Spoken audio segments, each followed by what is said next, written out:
fresh off of their congressional victory against workers, emboldened railroads are taking unpopular steps forward. I'm Yasmin Khan with the breakdown, and if you'll remember earlier this month, Congress stepped in to avert a rail strike prior to the holiday season. Citing the Railway Labor Act of 1926, the federal government has the authority to intervene in labor disputes as they pertain to railroads on the grounds that something like a strike could disrupt interstate commerce. Once it crosses state lines, it becomes a federal issue. And it was a blow to everyone on the side of workers. Granted, it was a tough call in the sense that economically, a rail strike during the holidays would have cost approximately $2 billion a day. Of course, ethically, the outcome was disastrous in the sense that workers who are responsible for those $2 billion a day are being undervalued and unprotected despite their demonstrated level of national importance. But arguably, the worst part of the outcome is what's happening now. I should mention that since the Railway Labor Act was put in place nearly a century ago, Congress has invoked it nearly 20 times. The result is a rail industry that knows it can likely get away with unfair labor practices. The railroads are too crucial to our nation's economy for a responsible Congress to allow any major disruptions to its services. In other words, they're too big to fail,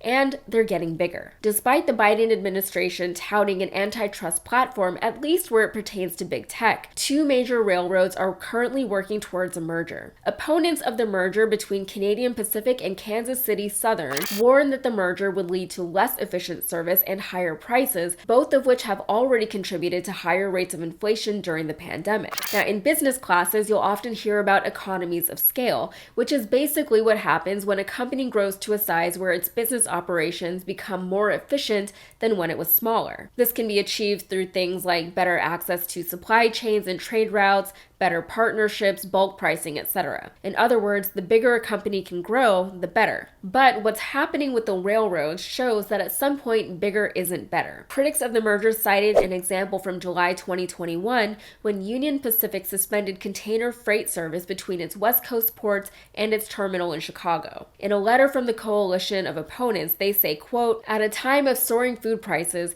Union Pacific's continuing service failures have jeopardized shipments of corn that thousands of dairy cattle and millions of chickens depend on, while also driving up the cost of automobiles through disruption of supply chains or diversion to more expensive trucks. As in other concentrated industries, monopoly leads to the hollowing out of capacity and to the spread of price gouging and inflation," end quote. The monopolization of industries also effectively cuts out smaller businesses from participating in the market, further empowering the already large companies. On top of that, the consolidation of power and resources within fewer companies leaves less room for flexibility and adaptability when unforeseen issues inevitably occur. On this, the letter from the anti-merger coalition says, quote, "At a time when we desperately need to be diverting more freight and passenger traffic to railroads in order to reduce carbon emissions and alleviate truck and auto congestion, we are threatened by modern-day Wall Street robber barons who abuse the market power of today's consolidated railroads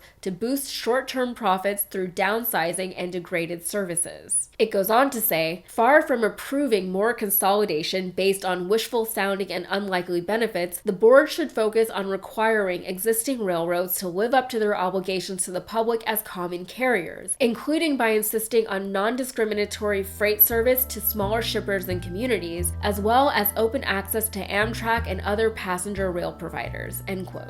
All right, that's it for me. If you got anything out of this, please like and subscribe, and be sure to follow me on Instagram and TikTok. Thank you.